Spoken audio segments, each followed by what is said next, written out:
ఈరోజు సెంట్రల్ నియోజకవర్గ ఎమ్మెల్యే అభ్యర్థి బోండమ్మ గారు, అదేవిధంగా పార్లమెంట్ సభ్యులుగా పోటీ చేయబోతున్న కేసీఆర్ సుధా చిన్ని గారి గెలుపుకు ప్రజలందరూ కూడా సహకరించి ఓటేయాలని చెప్పి సెంట్రల్ నియోజక పరిధిలో 57 డివిజన్ G+3 కొత్త అపార్ట్మెంట్స్ లో విస్తృతంగా ఇంటింటికి తిరిగి ఫ్లోర్ ఎక్కి ప్రతి గడపకి ప్రతి గుమ్మానికి తెలుగుదేశం రాగానే చేపట్టిపోయే సూపర్ సిక్స్ పథకాల గురించి వివరిస్తూ వాళ్ళిద్దరి గెలుపు అనేది ఈ విజయవాడ ప్రాంతానికి, మరీ ముఖ్యంగా ఈ సెంట్రల్ నియోజకవర్గానికి చాలా ముఖ్యమని చెప్పి ప్రజలకు వివరించడం జరుగుతాం.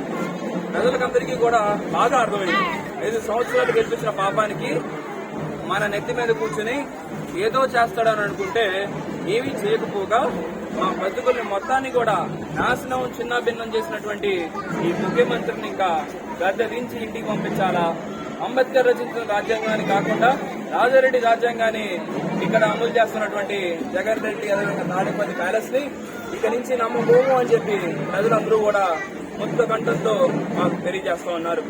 అంటే తెలుగుదేశం పార్టీ రావాలా, చంద్రబాబు నాయుడు ఇవ్వబోయే సూపర్ సిక్స్ పథకాల గురించి కూడా ప్రజలందరూ కూడా ఎప్పుడు ఈ ప్రభుత్వం నుంచి మనకి విముక్తి వస్తుంది, ఎప్పుడు మళ్ళా చంద్రన్న స్వర్ణ యుగాన్ని తెచ్చుకోవాలి అని చెప్పి 1000 కళతో ఎదురు చూస్తా ఉన్నారు. ఎందుకంటే మహాశక్తి పథకం ద్వారా తెలుగుదేశం రాగానే కూడా ఇంటింటికి 3 గ్యాస్ బండ్లు ఇవ్వటం కానీ, 18 సంవత్సరాలు నిండిన మహిళలందరికీ కూడా 18,000 ఇవ్వటం కానీ, చదువుకునే పిల్లలు ఎన్ని మంది ఉన్నా ఒక్కొక్కరికి 15,000 వచ్చే మంచి మంచి పథకాలను ఈరోజు తెలుగుదేశం ప్రభుత్వం తీసుకురాబోతా ఉంది. అంతేకాకుండా ఈరోజు రాష్ట్ర యువత పరిస్థితి ఒకసారి మనం ఆలోచిస్తే గంజాయి అదేవిధంగా విపరీతమైన మాదక ద్రవ్యాలతో రాష్ట్రం అంతా అట్టుకుపోతా ఉంది.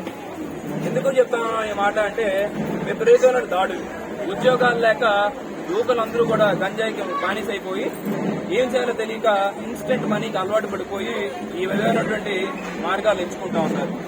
ఇక్కడ ఏం చేస్తా ఉంది పోలీస్ వ్యవస్థ అని చూస్తే, జగన్ గుప్పెట్లో ఉండి ఇటువంటి వాళ్ళందరినీ వదిలేస్తూ ఈ విధంగా ఉన్నటువంటి ప్రభుత్వాన్ని చలమగీతం పాడాలని చెప్పి ప్రజలందరూ కూడా తెలియజేస్తూ ఉన్నారు.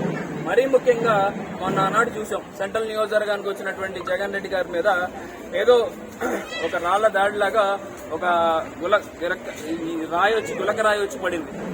ఆ దాడి కేసులో బోండమ్మ గారు హస్తం ఉందని, టీడీపీ వాళ్ళందరూ కలిసికట్టుగా చేపించారని చెప్పి అవాస్తవాలను ఈరోజు తాడేపల్లి ప్యాలెస్ నుంచి పోలీసులకు ఎలాగన్నా సరే ప్రెజర్ పెట్టి ఉమా గారి మీద ఏదోటి చేయాలని చెప్పి చూస్తా ఉన్నారు. కానీ చూసాం మనం, A1 గా A2 గా ఈరోజు పోలీసులు అరెస్ట్ చేసి చూపించారు. A2 గా ఉన్నటువంటి మా తెలుగుదేశం సెంట్రల్ నియోజకవర్గ కార్యకర్త వడ్డెర సంఘం నాయకుడు దుర్గారావు అని ఆ విధంగా అరెస్ట్ చేసి వాళ్ళ కుటుంబం అంతా కూడా రోడ్డు మీదకి వచ్చి బోరుమని ఏడుస్తా ఉన్నటువంటి పరిస్థితి. ఎటువంటి సంబంధం లేని ఆ వ్యక్తిని ఈరోజు కావాలని తెలుగుదేశం బోండమ్మ గారికి దగ్గరగా ఉంటున్నాడు అని చెప్పి ఒక ఎక్కువ ఉద్దేశంతో అతను తొక్కాలా, భయాన్ని క్రియేట్ చేయాలని చెప్పి ఈ విధమైన చర్యలు ఈరోజు అడుగుతా ఉన్నాం. ఒక ముఖ్యమంత్రి మీద పోటీ చేయబోయే వ్యక్తి ఇలాంటి చర్యలు ఎందుకు పాల్పడతారు? ఆయన బరిలో ఉన్నటువంటి అభ్యర్థి, 3వసారి పోటీ చేయబోతా ఉన్నారు, సీనియర్ పొలిటీషియన్, తెలుగుదేశం పార్టీలో ఒక ముఖ్య నేత.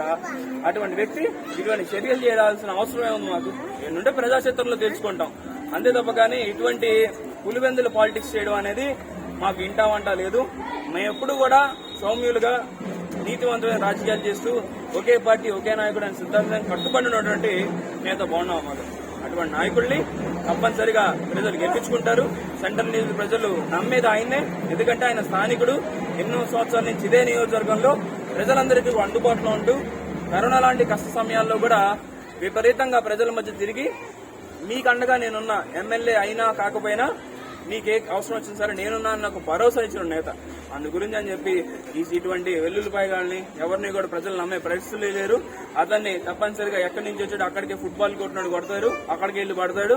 ఇక్కడ నుంచి ఘన మెజారిటీతో ఇక్కడి నుంచి అసెంబ్లీకి సైకిల్ మీద పంపించే బాధ్యత కార్యకర్తలుగా మేమందరం తీసుకుంటాం. ప్రజలందరూ కూడా ఆయన్ని ముక్త కంఠంతో అత్యధిక మెజారిటీతోనే జిల్లాలోనే ఒక రికార్డ్స్ మెజారిటీ ఇచ్చే విధంగా తెలుగుదేశం పార్టీని ఇక్కడ కంచుకోటలా మలుస్తామని కార్యకర్తగా మేమందరం కూడా తెలియజేస్తా ఉన్నాం.